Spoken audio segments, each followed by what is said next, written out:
everybody. A good day to all of us and a better day to all of you because we have Visti Larsen once again on the channel. It's a privilege. Many of you keep asking about inviting him on the channel, and today we have him back again on a very unique topic called Dasha Chidra. So Visti, a very warm welcome to you. Namaste. Thank you for having me, Anu. It's a pleasure. Thank and it's always a pleasure to talk to you, Anu. And so Dasha Chidra, yes, it's a topic I get asked about also. It's fun when I do consultations and the client is asking me, Visti, what about my Dasha Chidra? That is the best experience I have in a client consultation, or one of the best. When the client is asking me something and I'm on my toes and saying, oh goodness, did I check that in the chart? Did I remember to see that in the chart? And then I will check and say, okay, this looks like this, and then we move forward from there.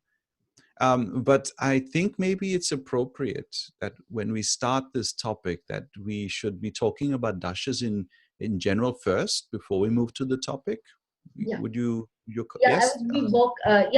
For the new ones, they would be comfortable in knowing about how do they begin with the dashas. Very sensible. Even advanced ones would be more comfortable. So dasha means period. It means a certain length of time, which is a period of time.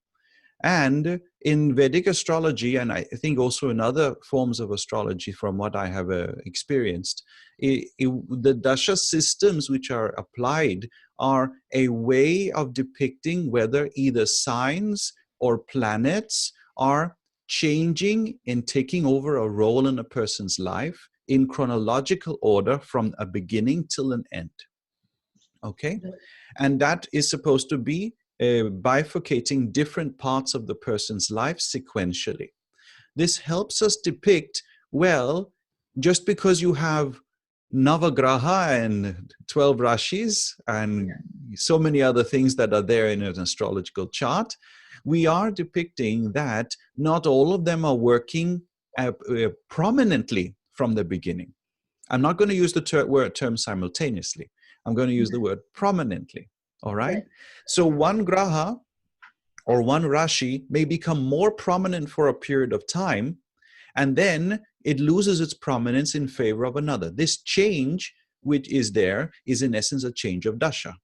For example, there is this very easy dasha. It is called Sudarshan Chakra Dasha. It's very easy. The first year of life is the first house. The second year of life is the second house. Third year of life is third house, and so on, covering 12 houses. All right? This is a very useful dasha and a very powerful dasha. Okay? But did you know that the first dasha that Parashara taught, the great Parashara, all right? He taught the first dasha was Naisargika Dasha. Okay? Now people will say, Visti, are you sure? They'll look up their notes and they'll go to the Dasha chapter and they say, the first thing he says is Vimshottari is king. All right? Udo is the king of the Udo Dashas, he says. And that is what people use. Everybody is using this Dasha called Vimshottari Dasha. In fact, so many people don't even call it Vimshottari Dasha, they just call it Dasha. Right? Yes. When somebody asks, what is your Dasha? They will say, my Dasha is, and then they're reading the Vimshottari Dasha order and saying, this is my Dasha. And then I say, which dasha did you use? And they say, what do you mean? There's other dashas. And that's fine. That tradition is not wrong. It's not wrong to know your Vimshottari Dasha. It is correct, in fact. It's a very good, solid tradition. I can only imagine when this began, how they had to convince people that of all the dasha systems that are there, please learn this one by hand and know it. Even though you don't know astrology, you must know your Vimshottari Dasha. Yeah. Okay, and that it's admirable that a tradition has come so far in India that people have adopted this philosophy that this they should know. It's very admirable because it is correct. But there are a few buts associated with it, and I will depict that little by little. But this is Vimshottari Dasha. And so I'm speaking of that the first thing that Parashara speaks of when it comes to dashas is he says, oh, Saturn is the oldest planet and it gives results from 70 years onwards. That's the first thing he says when he even mentions the word dasha. And that is a hint to invite us to start incorporating and using a dasha called Naisargika Dasha. Okay? And those who read the books, they will not necessarily know this. A teacher would have to sit and say, this implies that we are learning something called Naisargika Dasha. It is a natural Dasha. And in astrology and the tradition, you must always first learn Naisargika Dasha. Always first learn that. Because there are many dasha systems. If I start counting, we will spend our entire time together just counting the different names of the dashas. There are so many dashas, so many. All right. And Parashar has depicted quite a few of them. He is the most extensive in his depiction of the dashas. So he didn't only talk about Vimshottari Dasha.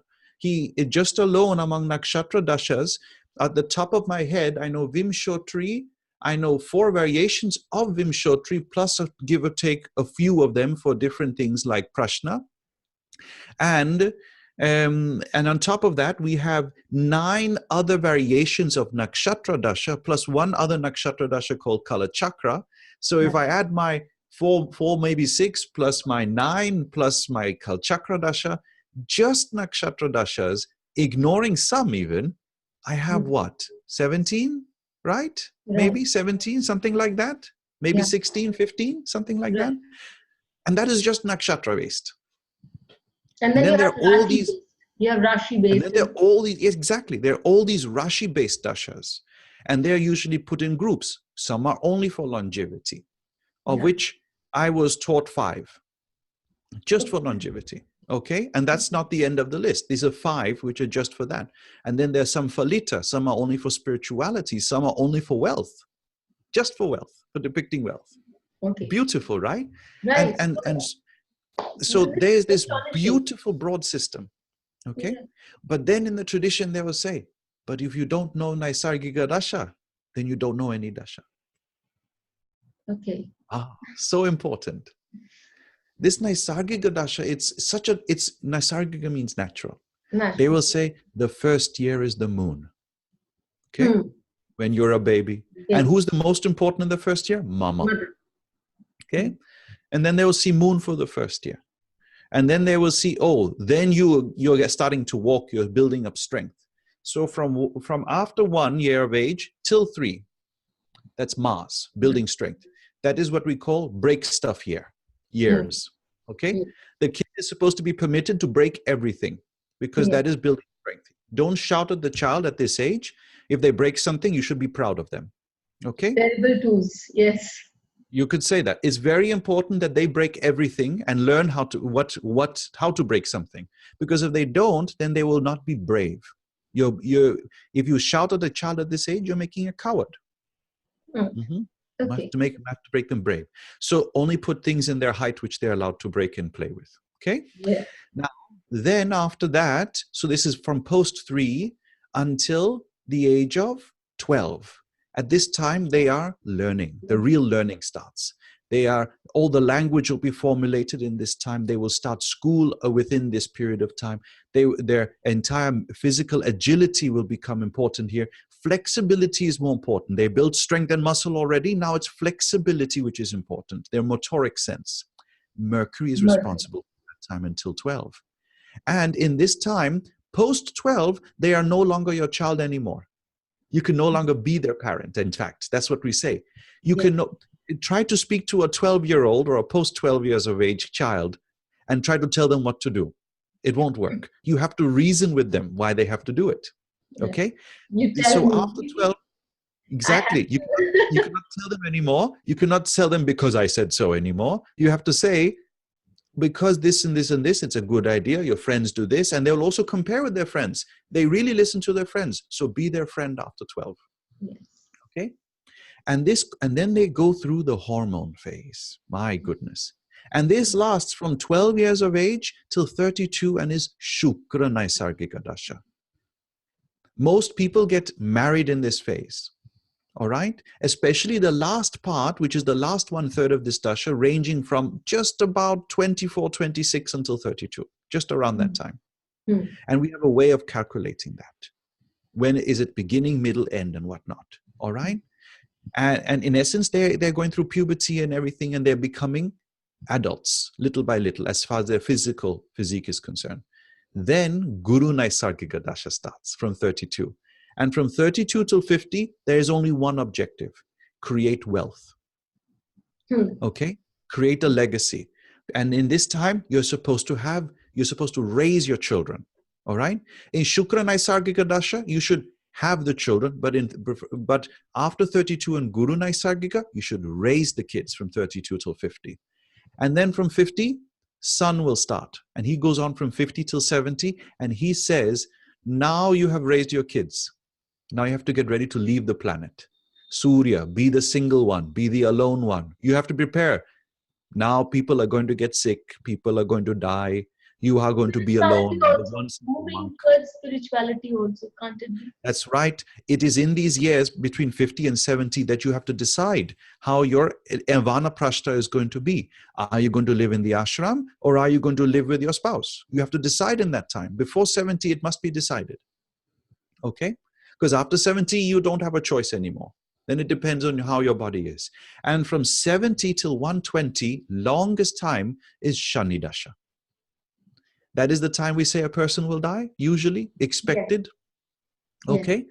Now, in the tradition, we do some monkey business here. We take this very long Shani Dasha and we say, come on, 70 to 120, what's that? 50 years? And then we divide it into brackets and we say, we'll add Rahu-Ketu in here, we'll put Lagna in here, and we give that 50-year phase a bit more of meaning when it comes to examining what's going on in the person's life.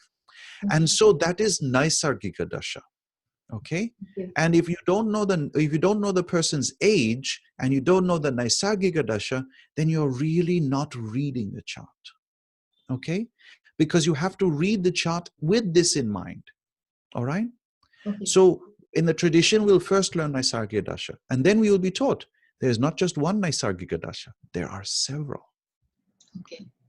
Depending on whatever we consider a natural progression of the person's life. All right? So there's a sign-based Naisargika Dasha. I'm very fond of that. All right? There's a house-based Naisargika Dasha. There are these variable Naisargika Dashas. You remember I said that moon is always the first year? All right? I see some people who are still behaving like babies up until minimum 12 years of age, right? Right. And like we call it mama's boy or mama's girl, right? So how to see that in a chart? So there's a way to calculate a variable moon dasha in the first year of life, all right? Which is variable, okay? So you can adjust to what exactly the person is, what was supposed to be there and what is actually there, all right? And then there's also these, I was going to say, there are all these other dashas which are more for the soul's evolution.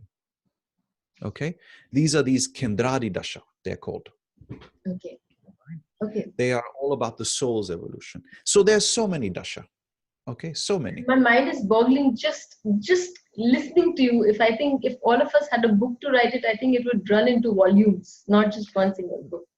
You can write large books just on one dasha. Why all of them? All right. Dasha is a huge topic, and is for some people also the most secretive. Okay. But here's what the tradition says. You don't have to choose Vimshottari Dasha as your main dasha. But you must have one Naisargika Dasha in your belt. Okay. Okay? Which is your backbone. That is your backbone, Naisargika. And with that, you will use that with another dasha. Okay? So I know that my guru's grandfather, Pandit Jagannath Rath, he would use Naisargika Dasha, we don't know which one, with Vimshottari Dasha. Okay. That was his thing. When we inquire, however, we learn that he, in the back of his mind, he was calculating Narayan Dasha all the time. So he had a backdrop of Narayan Dasha, used Naisargika, but would only write down Vimshottari when he was writing the charts. Okay? Okay. Like somebody would ask a question, why did you look at this Vimshottari Dasha for this event? He said, because this Narayan Dasha is also running, and therefore this Dasha would accommodate this in Vimshottari. And so you realize he has something in the back of his mind that he is using to justify why he even used that form, why he was reading Vimshottari in the way he was. So, Okay. the repertoire of your, I mean, the entire knowledge is so huge that it cannot simply match up with anybody. It cannot match up with, I mean, I'm talking about Pandit Jagannath. He had such a huge base that it could Well, not. he would have learned all of the dashas, but then he would have perfected his use of some. Okay. And we are taught the same. You have to master Naisargika plus one more dasha. You decide which one that is. All right? You decide. But there is and then we have Kashinatrat. He would use a Naisargika dasha. This is my Guruji's uncle who had taught him Jyotish. He would use Naisargika dasha, and he would use also this is where I've been a bit unclear in the later years. I thought he had learned, he was using Narayan Dasha, and then sometimes I get to hear that he was using a Dasha called Navamsha Dasha a lot. Okay. All right. And he will get away with my confusion because that Navamsha Dasha is not only a Dasha which is used for what we call reading the person's life. Falita is what we call Dasha, Falita. Right. It is also an Ayur Dasha, longevity Dasha at the same time. Okay? It is a dedicated longevity Dasha. My Guruji Sanjay Rath, he uses Naisargika Dasha and he uses Narayan Dasha. Okay? Yeah, I've had his book on Narayan Dasha. He has written extensively on it. Yes. But when you go to him for a reading, he will also use Vimshottari Dasha. Okay? Yes. Myself, I use Naisargika. I use a backdrop of Narayan Dasha. It's in my backdrop. And I will always use Vimshottari Dasha or a variation of Vimshottari Dasha as well. Always. Okay? There's something I cannot get around with Vimshottari Dasha, which is so, so useful that I have to use it. Okay? But this is only for depicting general events.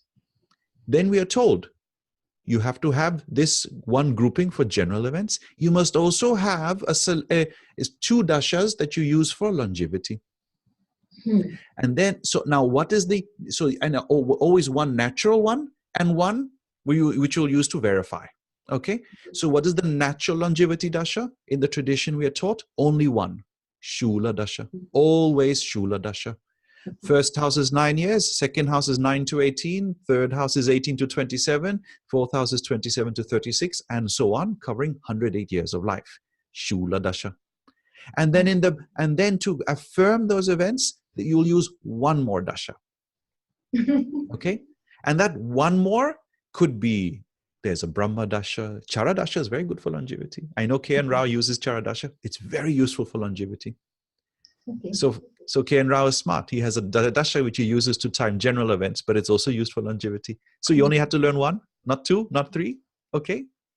Just on a very lighter note, how many years do you spend just learning the dashas? Your whole life once you learn, but the actual learning of the calculations we learn most prominently when we study the Jaimini Sutras. And it's in the second adhyaya of the Jaimini Sutras, which is a 1-year study, but the actual course is over a few weeks. So you're introduced, you get the seed, you get to learn the calculations, you do all your notes, and then you are calculating for the next 1 year. Okay? Yes. And when you learn dasha, the first most important thing you learn is to truly master dasha, you have to be able to calculate your own longevity. Now, it doesn't mean you're successful in your first attempt. All right? But you will keep trying to revise this after year by year so that you become more knowledgeable about how this is working.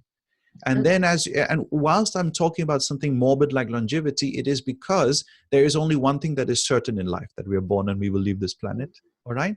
So at least be certain about that. And then as time progresses, you advance to such an extent that you understand why this is so, how dasha calculations work, why the variations are oscillating events to one or the other side, why the event is happening at a time and not another time, so that you perfect timing events like marriage and career as well. So it's all to get you to a point that you understand that you are going to leave this planet, and all that is happening is just intermediary phases, and yet they can be very precisely timed. Yes, also because we have such a large compendium of information on how to time one's longevity's end, that some of them are flexible enough, these principles, to be applied to other topics. Yeah.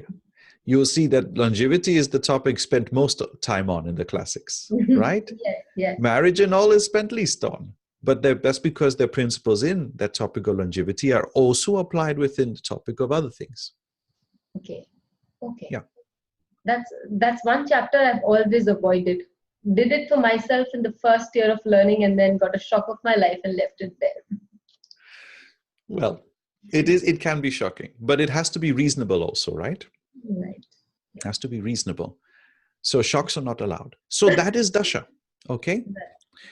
And it's a bigger topic. I should not say just that is dasha. It's a huge topic. But what is the beauty of dasha? The beauty of dasha is when you are able to see what the event you're starting now, what outcome it will be in the future. Okay. That is muhurta. Yes. Imagine that there was a dasha which could tell you how is the muhurta now for you, not for the world, not for everybody who knows a muhurta principle, but for you. If you do something now, will it be good for you in the future? Yes. Yes. There's a way to do that with dasha also. Okay. Dasha doesn't only have to tell you what the outcome will be. It can in the future. Like you start something now in 2 years or 10 years, it ends. But how to know when you start it, whether it'll end in 2 or 10 years? That's also useful in dasha. That's the real beauty, in my opinion. That way you can plan. Then I can say, all right, Anu, I will not have any webinars until after June has started. Right? Okay. Right. Yes. Because I see I have the outcome of my webinar started from June onwards would be better than the ones I start in May, for example. Right. Right. So Yes. this is a very useful way. Dashas are the useful way to time events to give the best fruit possible. Absolutely. And that is the real beauty, if you ask me. Okay? Okay. So, but having said all that, so now we are talking about a topic called Dasha Chidra. All right? Right. And an equally very important topic, and I have prepared some very nice slides on that I'll depict in a minute. And this Dasha Chidra is the ending of Dashas. Dasha Sandhi, it's also termed as. Although Dasha Sandhi has another connotation, in South India, they use this Dasha Sandhipu to make sure that they understand what is going to be the outcome of two people who are getting matched if their Dashas are ending at the same time. Okay? Yeah. And I have also touched that in my presentation today. I have presented examples of that and show how it works. All right. And also, more importantly, I have to show when it doesn't work. Yeah. All right. Yeah. And why it won't work and these topics. So that I've spent some time on also throughout, and I have got some famous people's charts to show this off. So where do you see your slides, Vishti, with great ease. Yes, let me. And while Vishti showing us his chart, his slide, I'd like to, because having taken a course of his, the 12 Adityas, I'd like to mention that he's so very thorough with his slides that it's a pleasure to study any course under him. My pleasure. Thank you for that. To find those courses, you should go to rama-edu.com and you will find them. All right. Let me share the slides. And here we are. So this is the beginning slide. So Dasha Chidra, also known as Dasha Sandhi. Okay. And it is about the end of Dasha. That's what we're discussing. Okay. Lest anybody was wondering, my teacher is Pandit Sanjirat. And of course, if anybody steals these slides, they know they were made with Anu. All right.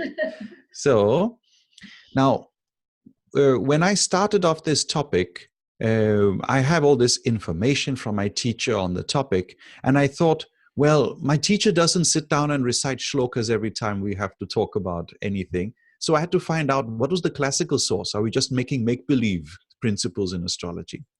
So I did some digging. I will admit, in my process of digging, I had ran through 4 books, my mistake. First, I went through, what was it? I knew Parashara hadn't depicted this because I had gone through I've gone through the work of Parashara many times. So I was pretty confident it's not clearly depicted in there. And then I went through Phaladipika thinking, no, I read it there, I'm sure. And it wasn't there. And maybe it's there and I just missed it. And then I went through Saravali, and I ended up saying, Visti, just pull yourself together and open Jataka Parijata. I'm always a bit contentious about those 3 volumes of Jataka Parijata which are there, because the chapterization is very difficult. It's a bit, in my opinion, it's a bit jumbled up, and it could have been depicted nicer, the layout. But that's not the shloka's problem. That is only the translations we have, the prints we have. That's, I dare even say it was not even up to the author. Now, so I found in Jataka Parijata this shloka. And it says, and this is in the Dasha Adhyaya, and it's shloka 34, and it reads, Dasha avasaneshva shubham sarve kurvanti samanya phalam naranam. All right? And what is this about? This is about the Dasha avasanesh, actually Dasha avasana. All right, that is what it means, is the term for a boundary, avasana. Right. And this avasana or boundary, if the dashas avasana, the dasha boundary is called ashubha. All right, and it should be known that this is ashubha. It is inauspicious. It is negative. Right. It is always negative, and it should be generally known to be such according to those who are learned on the topic, the naras, the human beings, the learned human beings more appropriately. Okay? This is what this shloka is supposed to be depicting to us. Now, generally, all right, generally, this is supposed to be the end of the dasha. Okay? This word avasana doesn't refer to the beginning of the next dasha. Okay? Right. It refers to the end. You could say boundary, but it's the end boundary in any case. It's not the beginning. Okay. And so there's a popular belief that the issue with the Dasha Chidra is supposed to be a problem in the end of one Dasha and the beginning of the next. This shloka doesn't say anything about the beginning of the next Dasha. It just shows the end of the current Dasha. Right. So there's no mention of the next Dasha. All right. Right. It is generally understood that the last Antardasha is most inauspicious. Okay. But it doesn't say which Dasha. So this could apply to any Dasha. Right? Any Dasha. In fact, this chapter speaks a lot about the Kala Chakra Dasha. Okay. And it is very vital to know that in Kala Chakra Dasha, this ending Dasha time is very dangerous. Okay. Kala Chakra Dasha is a huge topic in itself. All right.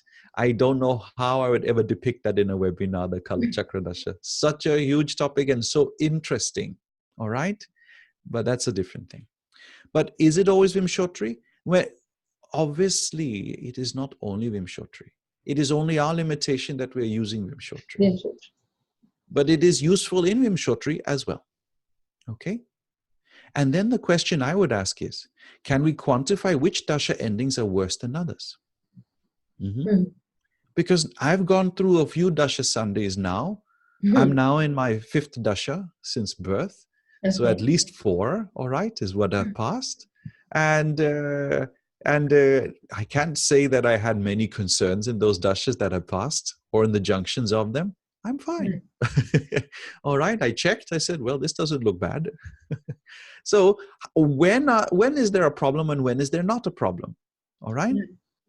So if I now pick up the next slide, I think I bring that up. Firstly, we need to understand these dasha endings. How long is a dasha ending? So depending on the Mahadasha, the length of the last Antardasha decides the length of the dasha boundary or Sandhi. Okay? Should an untoward event happen, this will occur during the given Antardasha span. So this is specifically speaking of the length of the Antardasha. So if you're running Sun Mahadasha, the last Antardasha will be Venus and it lasts for a year. Yes. Okay? Yes. So some people say this is the generic statement that because the Sun is considered the first Dasha. Is Sun the first Dasha in Vimshottari or is it Ketu? Ketu. Ketu. That's what people will say, right? If you look at nakshatras, Ketu is the first lord of the first nakshatra in Ashwini, right? Yes. But when you read Parashara, he says, oh, the Vimshottari starts from Kritika. Yes. Right? And that is lorded by the sun. So according to Parashara, Vimshottari as a dasha, as a generic dasha, is supposed to be depicted first from Kritika. And therefore, from the sun onwards, we depict it as the first dasha in line. Okay? So that's something that is useful to keep in mind. All these different dashas have a nakshatra, which is the seat of the dasha. So the seat of Vimshottari is Kritika. Okay? Right. Yeah. Now, that itself has a big connotation. Why is the Devata Agni and all that, right? Yeah. This is used in some nakshatra chakras where we say the first nakshatra, the moon's nakshatra, is like Kritika. Right. So the head is where the moon's nakshatra is. All right? Right. And this means that the nakshatras before it could be indicating the feet. So that means Bharani and Ashwini are supposed to depict the hind parts of the body or the feet of the body. Okay? That order. Now, based on this statement, we say because Sun is the generic first dasha and Venus Antardasha therefore is the generic last dasha, the connotation is that 12 months is the length of the last dasha. So 12 months or 1 year is considered a dangerous time in general in the concept of Dasha Sandhi. I'll bring this up later. Right. Okay? This is useful for later. Right. Also, that Sun is the generic Naisargika giver of longevity and health, and Venus is the generic Maraka. Yes. Yes. Okay. 2 and 7. Mark. Yeah. How easily this is put together, right? Right. And then as we go through the others, we see different spans. This is relevant for the individual dashas that we will be examining, right?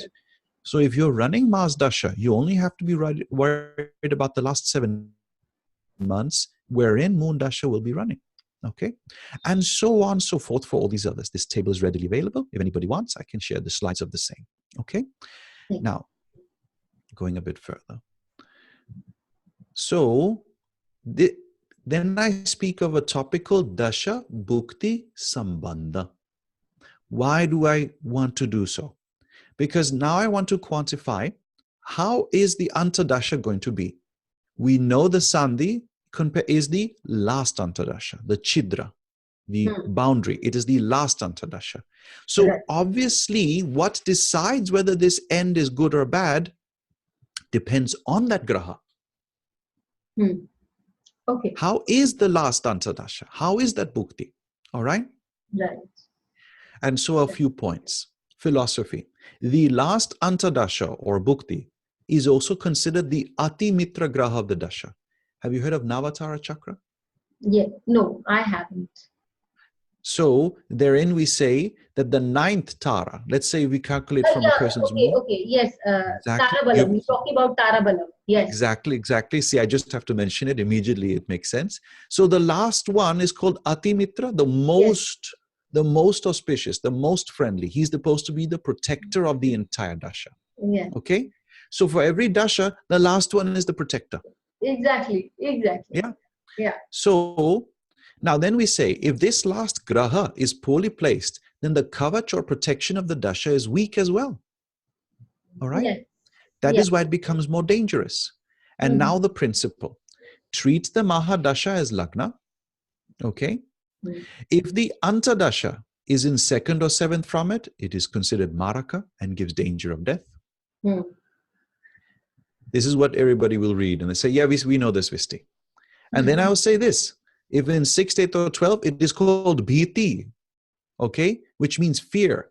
The person will be terribly fearful and worried in that time. So if the Antardasha is in 6th, 8th, or 12th from the Mahadasha, keep that in mind. I'm not talking about Lagna. I'm talking about where the Mahadasha is. So a person may have Aries ascendant, but if the Mahadasha is Mars in Gemini, then I don't care about where planets are placed from Aries. I want to see where that Gemini is and where the Antardashas are from Gemini only, not from Aries. Very important. I know I'll be asked this later. Okay? So now I've said it. Okay? No, and but so I'm getting the point. And you know what? I could ask so many questions. They're popping up in my mind, but then we will lose track. So I'm just listening to what you have to say, because there's so many things. Because as you said, you start from Kritika. Some people also start the Vishnu Sahasranam, they say, should start from the first shloka should start from Kritika. because of Kritika, because that is where earlier on Kritika is the fire or the Agni where life begins, and Bharani is death where life ends. So there's so many points I wanted to clear out, but then I said no, we'll go with the flow, otherwise I don't want to disrupt your flow with that. Thank you. Thank you. There's a lot in that. There's so much in that. All this is very much connected to spirituality as well, obviously. Now, and then, so these are the two ones I'm most worried about. The second, seventh, and 6th, 8th, 12. I'm always worried about these. If a dasha is ending and the Antardasha is in these houses from the Mahadasha, I get very scared. Okay? This is a problem. But then we have these nice ones. If the Antardasha is in 3 or 11 from the Mahadasha, it is auspicious if malefic. If malefic, and gives entrepreneurship, new nice beginnings. If it's a benefic, I have not written that here. What happens if it's benefic? Then it implies a time when the person feels nothing is happening. Things are stagnating. Okay? Like lack of entrepreneurship. Okay. Planets in 5th or 9th from the Mahadasha will, during their Antardasha, seek to give wealth to you, but their problem is they always give nice expectations. It doesn't mean they always give those expectations. Okay? So I'm not saying by that any Antardasha in 5th or 9th from the Mahadasha will always be good. You have it will give high and positive expectations. And then it's a question of whether to fulfill it, whether it can fulfill those expectations or not, depending on what the graha is doing. Okay. How is it placed? Am I going to say that every Nicha graha in 5th or 9th from the Mahadasha will be auspicious? It'll give high expectations and flop in achieving them. Okay? Right. So it will also depend upon the planet that is placed there, not purely just the house. Yes. Yeah. So you can see there's an emotion which is coming from the placement of the Antardasha from the Mahadasha. Right. An attitude, approach, emotion. Right. The graha has to then see if he can fulfill it or not. See that? Yeah. If in 1st, 4th, or 10th, so these are the remnant houses, right? These are ones I haven't covered yet. It gives great stability and support. At least it tries to. All right? It can happen somebody's support is lost. Okay? Yeah. So this is how... If it's a malefic there. If it's a malefic there. So malefics are a problem because he will say he's going to support by guarding, but what he does is fend off your support. Okay? Well, you don't want a guard to be the one who is receiving wealth, because he will start thinking that maybe there are spies hidden in the treasure chest. Okay? So he starts searching that. All right? In Denmark, where I live, they want to have a border with Germany. We don't have a border with Germany. We have an open border, is more appropriate to say, but we don't have a border check. We don't have a border patrol because we are part of the European Union. So we have free trade. So that means people can drive over across the border within the EU, and there's free trade. Now, this has mean a lot for the EU's wealth because people are earning a bunch of money of being able to send goods quickly to the shops in different parts of the countries of Europe. Brilliant, right? Now there's a question about some parties. They say, we want a strict border there where every car will be checked and the passports will be checked to be sure that what's coming in through our border is not criminals and crooks and whatnot. The problem is there, then because you're making a border check, people cannot drive over the border so fast. Shops are going to start lose out and prices are going to get more expensive for the goods in shops because people have been earning so much money in the different goods stores and shop stores on this. So now they'll lose money. Right? Why? Because we put a malefic in the Kendra. That's the border. You see? The Kendras are the borders for which a prana enters you or leaves you. All right? It's actually for the entry more important. You put a malefic there, he is checking, maybe you offering me this $1 million is because you have a pyramid scheme you want to pull me into. No, we are not accepted. We will not accept $1 million. No, you want to offer me a great job, but I think it's because you want to take advantage of me. So it doesn't matter how well the job is. I don't want to accept it. That's what malefics do in Kendra. Okay, so in the 10th house, it's like he will find some fault in the job. He will not be accepting the job. Yes. I will say, don't be too specific and say that the 10th from the Mahadasha depicts job. Okay. That you will have to see from the houses from Lagna. that first, fourth, or 10th from the Mahadasha, just say it's affecting your stability and support. Okay? Either way, I am most scared of these two at the top. No matter what. These are the ones I jump about. Okay? As soon as I see this, I say, okay. Yes, you're concerned about work. Please do Mrityunjaya. Oh, you're concerned about your appearance on TV. Please do Mrityunjaya. All right? Okay. Mrityunjaya is very good for your TV appearances. Mrityunjaya, 2nd, 7th, Mrityunjaya, 6th, 8th, 12th, Mrityunjaya. I'm just, it's my default position, Mrityunjaya, when I see this. Okay? Because this is going to cause a problem. All right? Okay. These two at the top. Always Mrityunjaya, default. Any Mrityunjaya also, just any, but give them Mrityunjaya. Okay? Yes. Let's go a bit forward. Does this make sense so far? Yes, absolutely. And on the topic of Mrityunjaya, Vishti, I'd like to ask one question. I have been asking this to you many times, and so I'd repeat this question here about initiation. Can Mrityunjaya be performed by anybody who's not been initiated? Because in India we do hold a lot of water about being initiated into the spiritual way of life before we, go into certain mantras, that way. So, or at least being taught about the Mrityunjaya mantra very properly, because it's a very, very potent mantra. Similarly for the Bij mantras. So these, when you are, you see, so I'll explain.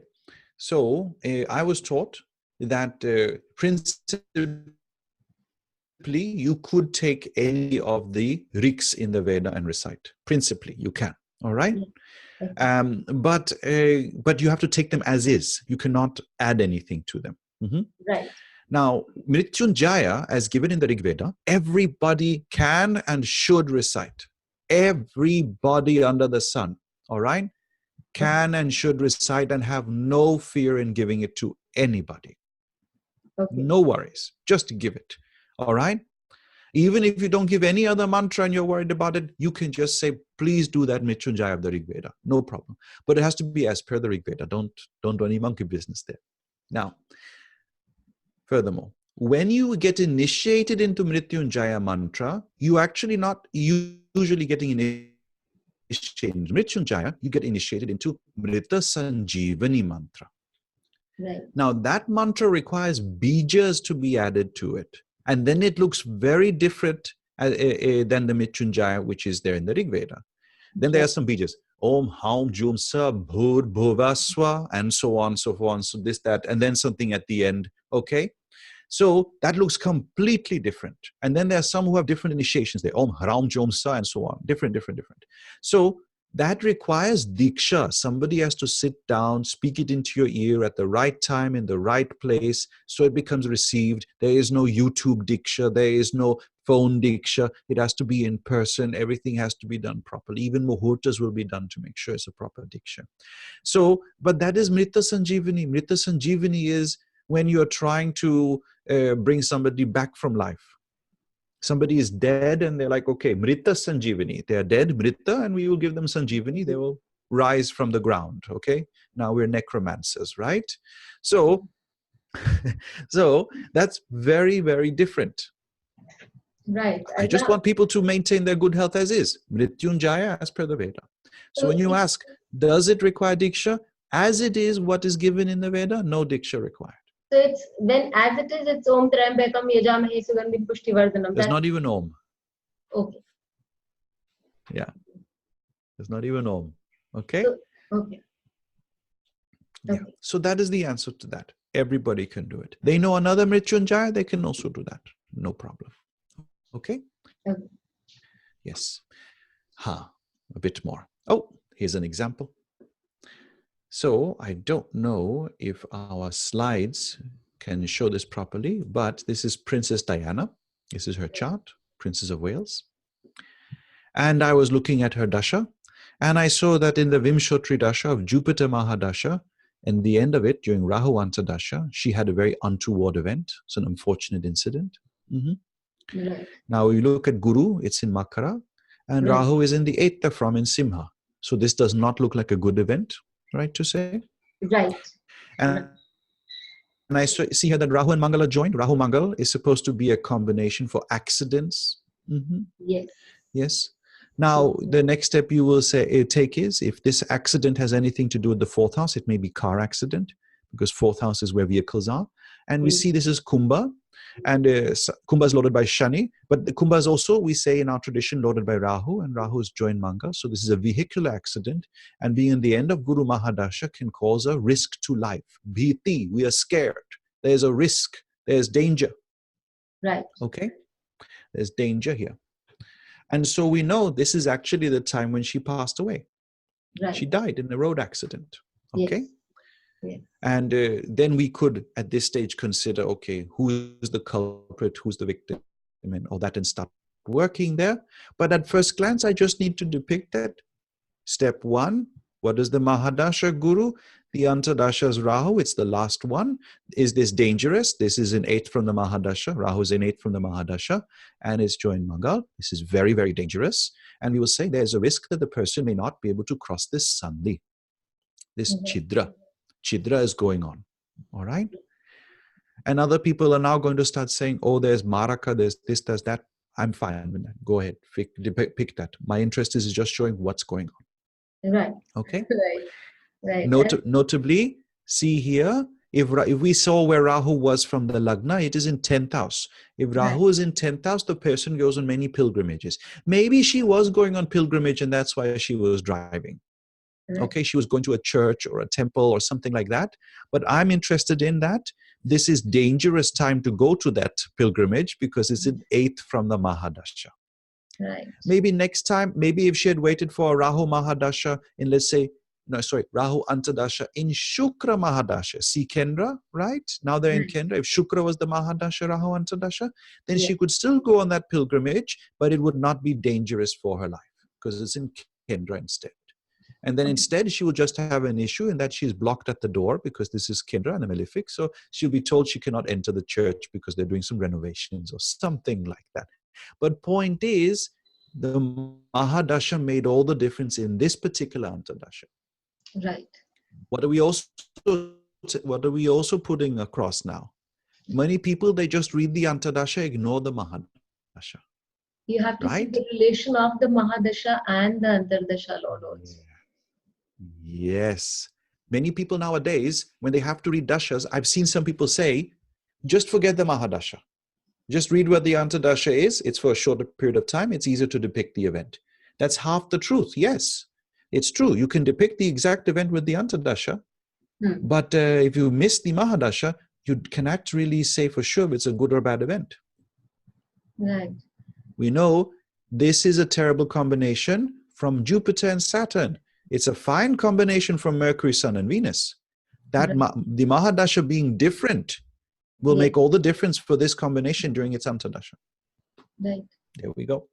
Or even in the Ketu Dasha, this would be dangerous because it's again in the 7th. Yes. For Moon or Ketu Mahadashas, these Antardashas are in Maraka. Very dangerous.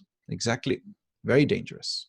This problem of Mars and Rahu that I'm looking at in this chart, this problem is from the Dasha, right? Right. It's not actually from the Lagna because this Mars and Rahu, they are not loading the 2nd or 7th from the Lagna. So they are not Lagna Marakas. They're not Lagna dangerous. Okay? Right. So this brings me to another point. They are called Dasha Maraka or Dasha Bhiti. Yes? Right. So that means the problem is coming to the Mahadasha, not the Lagna. This means that the Dasha is not able to carry the person forward. As if the Dasha is not getting the opportunity, this Mahadasha is being told, I'm going to end your sojourn quickly. All right? Now, what does this mean? This is called apamrityu. Okay? Now, for some people, they'll say that just means premature demise. Okay? The word apamrityu. All right?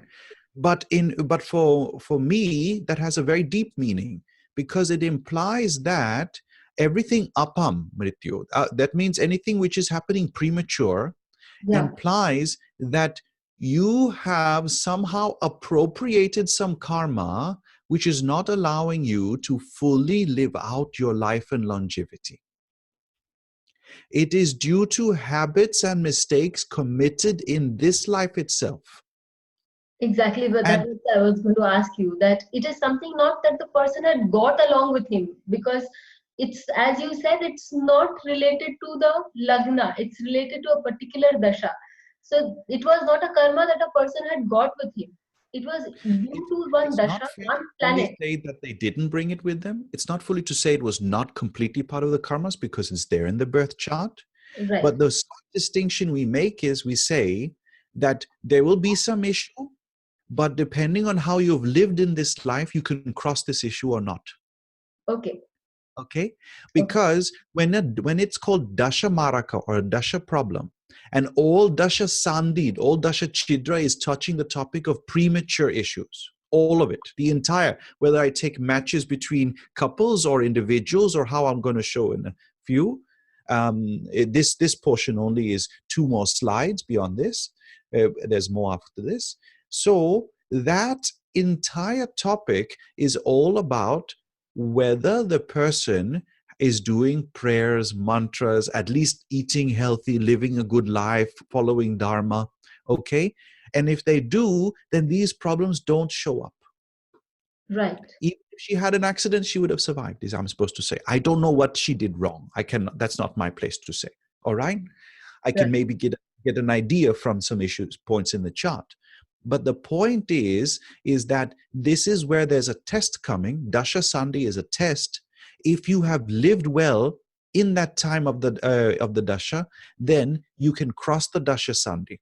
If you have not, the Dasha Sandhi will present a problem to you. Okay. And that is why we give the mantra remedy. In fact, when I see this for a client, I say, oh, you're going to run a Dasha Maraka or Dasha Bhiti. This means that there are some poor habits which are coming upon you. All right? And we need to correct them because otherwise you will see a setback. Please do this remedy so that you can cross this time. All right? Right. So this is a very beautiful thing that you've just said, that you have the ability to cross it. 2 things: you start with the mantras at the right time, and 2, you live life rightfully, so that the transition becomes easier. Exactly. And then you will ask, where did I get this idea from? Okay? Right. Both Parashara and Vaidyanath Dikshita of Jataka Parijata states that in the calculation of the longevity called Nitya Ayush, all right? There's Nitya Ayush. Nitya Ayush are those calculations like there's this thing called Amshaka Ayur and Pinda Ayur and Nisarga Ayur. So Jataka Parijata is very elaborate, gives many options, which Parashara gives 3. And they both say these longevity calculations will not work for those who do not follow dharma, who do not perform puja, who do not perform mantra, who are not leading a good life. So what are they trying to say? All that we have talked about here about longevity doesn't work if you are not leading a good normal life. Okay, I'm supposed to say normal life, right? Normal life is relative, right? Right. And so this dasha method that we're using is depicting when people are at risk because of not leading such a good life. Okay. So the Yes. whole context now comes together. Okay? So at the end of the day, everything boils down to just one point, and that is every step that you take has to be the right step. Otherwise, it can lead anytime. It can lead to a mishap. Exactly. Okay. Let's see another 2 more slides on the topic. Here's another chart. Bill Clinton. All right. He has had an exciting life. All right. Notice that for both Princess Di and Bill Clinton, I'm using what we call Janma Vimshottari. I have not made any changes. And I have a good reason for doing that. I have. Now, in his case, Bill Clinton's case, he came to, just like Princess Di, Guru Mahadasha Rahu Antadasha. Okay. Right. So I will see, where is Guru? Okay, Hmm. he's here in Libra. Where's Rahu? In the 8th from. Okay, Yeah. this looks like a problem, right? Yes. This looks like an issue. Tithi again. So this is a Bhiti Dasha. I'll use the term Bhiti, right? Right. We could be getting very scared. So what happens? In 2004, he has a quadruple bypass heart surgery. Right. 2005, he's hospitalized with a collapsed lung. All right. Hmm. Did you know that following this dasha, he had another issue and he started becoming vegan to avoid health problems? Vegan. Okay. Okay. Okay. Yeah. So there was a lot of mischief going on. So you can see 2004 to 2007, 3 years of problems, almost 3 years. Okay. It's October to March. So we can see there's an issue here. All right. Now, I'm going to be cheeky. I'm going to try and understand what is it that could be at fault with Bill Clinton for him to see these repercussions, right? Right. You see this Rahu over here in Taurus? Yes. So Rahu, whichever sign he is in, he will likely give a setback or scandal. Rahu is scandal, right? Related to the lord of that sign. Ketu does it for its nakshatra and Rahu does it for its sign, Rashi. Okay, there's a slight difference. So Rahu here is disturbing Taurus. So I'm supposed to say Venus will be disturbed, and because Venus is disturbed, he will have dosha, all right? Yes. And bhiti dosha. So what has he done? He has caused some women to be having a problem in his life. Okay, Venus, that was such an easy one, right? So easy. Not so much hard work. Okay? Yeah, that's how Rahu is. The reason I didn't bring this up with Princess Di is because I'm a nice guy. Okay? Yes. All right? I don't want to talk about what she has been up to. Yeah, but Bill Clinton, I have no issue. more. So let's not speak ill about the deceased. Right. Okay? So this is where we can see the problem is manifesting. Okay? Right. Now, so this is what's going on. That was an easy one, right? Easy peasy. Now I just added the principle. See what that ending graha is doing to cause the disturbance. Now somebody will say, does mean everybody with Rahu and Taurus? I'm going to get a long line of client requests after this. Visti, protect me. I don't want scandal in my relationships, okay?